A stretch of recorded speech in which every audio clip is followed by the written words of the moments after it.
começar. Teremos aí São Paulo e Vasco na tela da Globo a partir das 9h30 da noite. Se você para para pensar, o São Paulo com o Hernan Crespo em jogos eliminatórios vai muito bem. Vamos ver.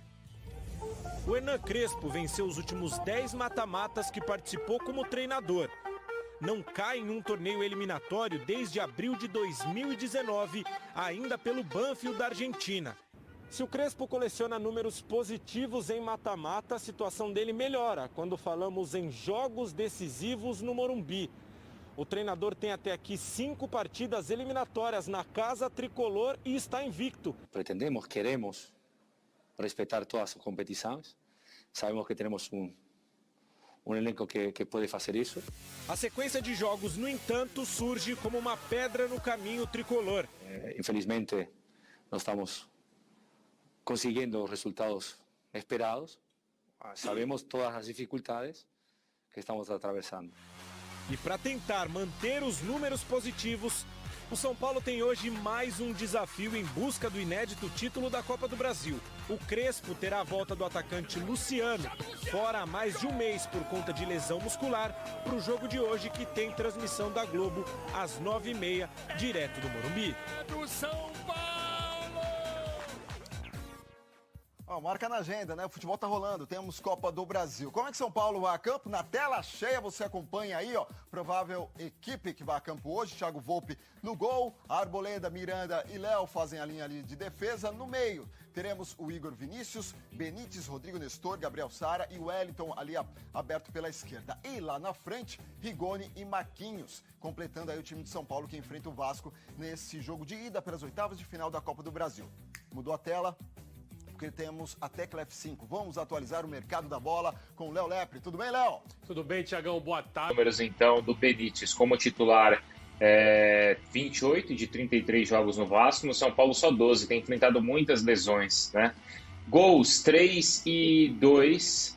Assistências, aí o número é semelhante, aí no São Paulo, claro, por ter menos jogos, o número é mais positivo, e aí minutos, olha só, em participações por gols e também chances criadas. Bom, ele faz falta no Vasco, não faz, Eugênio? Indiscutivelmente, né? Ele foi um jogador muito importante pro time do Vasco, foi decisivo em alguns jogos, embora o Vasco tenha sido rebaixado, a campanha teria sido pior sem o Benítez. E não à toa ele foi contratado pelo São Paulo, né? São Paulo foi buscar um jogador com potencial técnico muito grande. Melhor para o Vasco que levou só o Benítez, não levou o Cano, que para o São Paulo hoje, como disse o Luiz Fabiano, faz muita falta não ter um jogador com esse potencial de finalização. Mas sim, o Benítez é um atleta. A gente viu que a média ali, como o Vasco, ele jogou muito mais vezes no Vasco do que no São Paulo, né? A média ela vai modificando. Quanto mais você joga, a média vai diminuindo. Mas foi um jogador importante, muito importante no Vasco ano passado e sim, estando do outro lado, faz a diferença a favor do São Paulo. Agora, quando o Vasco olha o que o Flamengo fez com o São Paulo, como se comportou na partida, tem algo que o Vasco tem a capacidade de fazer e aproveitar algumas deficiências do São Paulo que o Flamengo expôs, Prats? Tem, Bruno, mas eu acredito em um jogo diferente. Acho que o Vasco vai exigir do São Paulo hoje. O São Paulo deve ter mais a bola no Morumbi. E eu não descarto o Vasco marcando mais atrás para realmente jogar em velocidade. Jogar em contra-ataque. O São Paulo, em alguns jogos assim no Morumbi, pelo Brasileiro, teve dificuldade para jogar. Quando enfrentou times que marcavam bem e marcavam geralmente no campo de defesa, não sei se, como falou o Eugênio na primeira hora, não sei se o Vasco, por exemplo, o Lisca pretende iniciar marcando mais à frente, tentar assustar o São Paulo, pressionar o São Paulo no início, mas me parece que o Vasco, colocado no campo de defesa, jogando em contra-ataques, com o Léo Jabá, que está ganhando espaço com o Lisca, com o Peck, que está ganhando espaço, um jogador rápido também é perigoso quando tem campo para atacar, o Vasco pode ser um adversário muito perigoso para o São Paulo. O São Paulo não conseguir sair de uma marcação do Vasco, que deve ser muito forte no campo de defesa, o jogo tende a ficar cada vez mais complicado para o São Paulo jogar. E sobre o Benítez, Bruno, os números do Benítez pelo São Paulo também são inflacionados pelo desempenho do Benítez nos poucos jogos que ele fez no Paulista e no começo da Libertadores. O Benítez tem problemas físicos, o Benítez dificilmente consegue jogar os 90 e poucos minutos, e isso também tem um peso. O Benítez faz falta quando não pode jogar, Agora, é um jogador que enfrenta problemas físicos para ter sequência, para ter alguma regularidade. Agora, jogar futebol, ele sabe jogar. Jogador que tem um passe muito bom, um jogador que tem boa visão de jogo, jogador que é muito esperto para entender o que a partida pede. Mas o que ele enfrentou no Vasco de problemas físicos, no São Paulo os problemas parece que aumentaram a partir do momento que ele chegou ao Morumbi. Todo mundo tem enfrentado isso no São Paulo, né, Eugênio? E o Benítez é mais um deles, né? Mas você pega aí, a gente falou muito do Éder na primeira parte, né? Mas o próprio Luciano e outros jogadores aí importantes.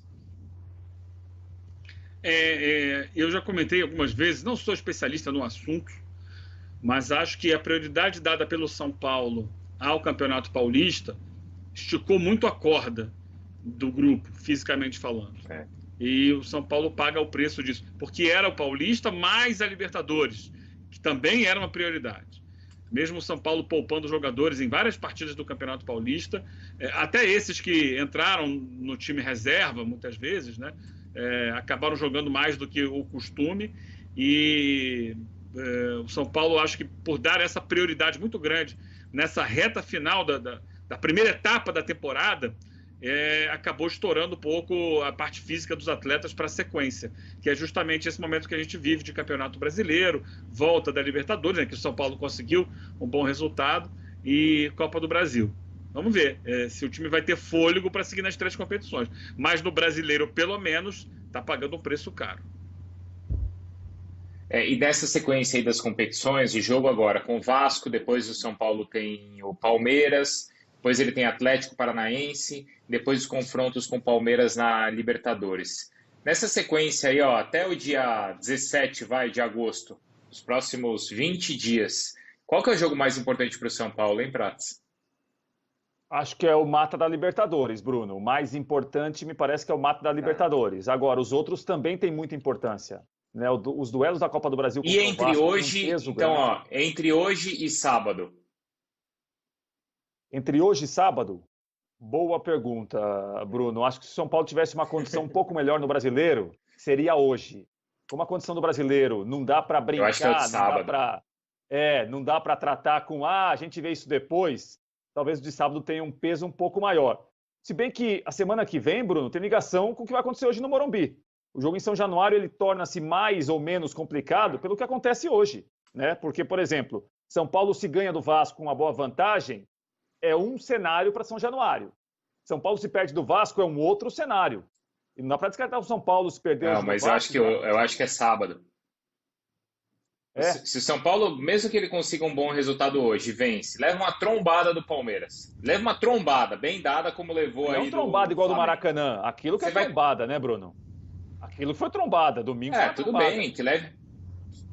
Então, mas que leve uma trombada. Tudo bem, nem precisa ser uma trombada daquele tamanho, mas leve uma trombada. Cara, perca por 2-0, por 3-0, 2-0, que seja. O Palmeiras jogando bem, dominando o jogo e controlando. O São Paulo vai perder confiança para o jogo contra o Vasco, vai afundar na zona do rebaixamento e perde confiança para os confrontos da Libertadores. O jogo de sábado é mais importante, eu acho. Tem total coerência, porque a situação do São Paulo no Brasileiro requer isso, né? Não, você convenceu mais ou menos, Bruno. Você convenceu mais ou menos. Sábado à noite a gente conversa. O que você acha, Gê? Eu tô aqui olhando e pensando. É complicada a situação, né? É difícil. É difícil, cara. É muito difícil, muito difícil. Óbvio que o torcedor não vai querer isso, né? Não vai pensar nisso. Mas, às vezes, sair de uma competição ajuda. Se não for uma eliminação, assim, na Copa do Brasil, vexatória e tal, o time vai ter mais tranquilidade para focar na saída de uma zona de rebaixamento e na Libertadores, que é a prioridade, né? É a grande competição. Claro, evitar o rebaixamento é uma prioridade, mas seguir vivo na Libertadores e seguir vivo num duelo contra o Palmeiras é fundamental. Mas óbvio que ninguém quer perder também a Copa do Brasil, que dá um dinheiro grande. Que situação complicada. Não sou eu que estou enfiado nessa confusão, não. Deixa eles resolverem lá. O Crespo que se vire, porque a Copa do Brasil também não é qualquer torneio para o São Paulo, não só pelo ineditismo, certo? Mas por essa questão financeira, onde passar de fase para o São Paulo é importante também. Para todo clube né? Mas o São Paulo tem essa necessidade também. É difícil você abrir mão, né? Mas vamos olhar aqui, estamos olhando o copo meio vazio, vamos olhar o copo meio cheio. Vai que ganha do Vasco, vai que ganha força, moral, e aí consegue um bom resultado contra o Palmeiras. Classifica, aí ele vai voando para a Libertadores. Muda a conversa, Eugênio. Muda a conversa. Vira o Renato, vira o Lisca. Sim. Porque é isso, né? Ganha hoje. Pá, beleza, consegue um bom resultado. Ganha do Palmeiras. Nossa, aí teu mês de agosto vai ser em Prats. Aí onde não chegam as pernas, vai o coração, né, Prats? Volta aquele discurso. Aí o coração chega. Eu concordo com o Eugênio, Bruno, que muitas vezes, depende da situação que você está em um campeonato, jogar 3 campeonatos, né, não apenas pela atenção dividida, é que você, entre aspas, não pode ficar abrindo mão em um grande clube. Olha, esse daqui dá para colocar em terceiro plano porque eu tenho outros 2 mais importantes, né? Muitas vezes não dá para fazer isso. Porque, entre aspas, o menos importante, às vezes, é o que você tem mais condição para ganhar. Ele torna-se o mais importante, né? Isso acontece também. Agora, tem isso que você está falando. A gente está imaginando, talvez, um cenário de resultados ruins. É uma situação.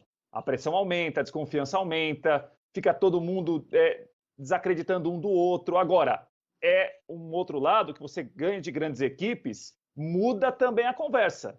O ambiente que é mais carregado, depois de uma goleada, ele muda. Opa, a gente enfrentou o Vasco, jogamos bem, ganhamos o Morumbi. Temos vantagem para São Januário. Pegamos o líder do Brasileiro, ganhamos o líder do Brasileiro. É outra história. Mas é que, assim, gente, vendo as últimas semanas do São Paulo, apesar da bela vitória contra o Racing, é mais fácil, é mais provável a gente imaginar uma sequência ruim do que essa reviravolta também, não é? Na teoria, futebol talvez, Bruno, depois da semana passada, que você derrubou o São Paulo e o Inter acertou só o Inter, eu acho bom você se resguardar um pouco, Bruno. Está correndo muito risco, está se expondo à toa. Não, como acertei só o Inter? Peraí, como acertei só o Inter? Eu acertei todo mundo. Todo mundo. O São Paulo eu acertei o Galo. Eu acertei o Palmeiras. Acertou. Eu acertei o Flamengo. Acertou. Eu vou acertar o Fluminense. Então, como é que você fala que eu só acertei? Olha, eu vou te contar. O Roger Machado já colou alguns cartazes, sabe, no vestiário. Olha, pessoal, tem um apresentador da ESPN lá que tá querendo derrubar a gente. Não vamos cair nessa, hein? Eu recebi a informação já, Bruno. Tá sim. Mas é porque, assim, essa imprevisibilidade é também nessa inconstância do São Paulo, certo, Eugênio? Por isso que é difícil prever. Sim, é isso, né?